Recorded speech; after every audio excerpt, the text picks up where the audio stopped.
What are you going to do in an emergency? It is not something that anyone with a disability or without actually thinks about until the storm, the fire, the earthquake, the flooding, or the act of inhumane humans begins.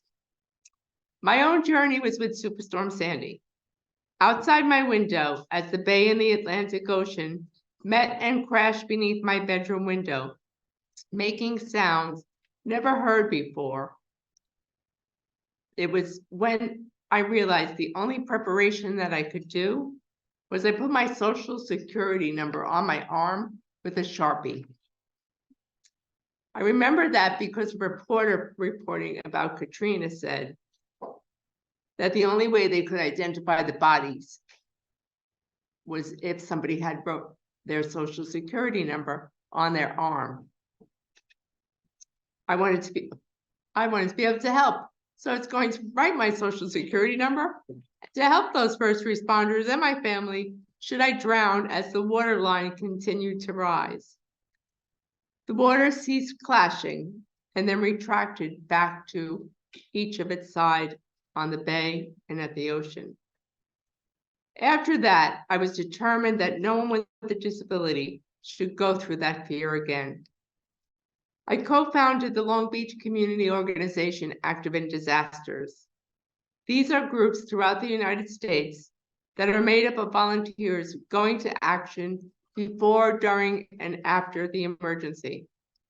It's also helpful for your communities to get that disaster aid money. These groups I highly recommend you join because they are local and local gets things done. Mark Lee wanted to talk about myself.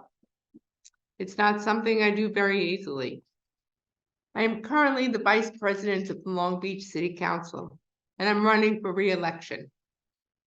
This is probably one of the worst jobs I have ever had. I would think that I would rather be working back at Woolworths in Times Square, where at least I knew the rats were real and I could see them. So I won't talk about politics. I will talk about our ability to coexist, to make this planet sustainable for our future. In order to do this, we are going to have to work together as a unit. Okay, I lied.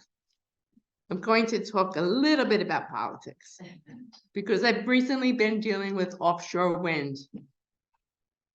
The project's off the coast of Long Beach and our governor just vetoed a alienation, which I had a major part of. Politicians should not be involved in climate change. They get in the way. In order for us to move forward, everyone is going to have to come to the table.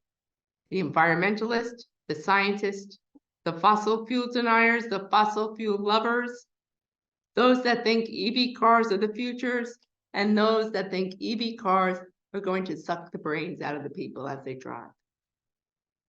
Change is not easy, and it requires all the voices to be heard in order for us to move forward. Your voice is going to be needed. You are the voice of reason. You are the voice of science. You are the voice of logic. My community needs you.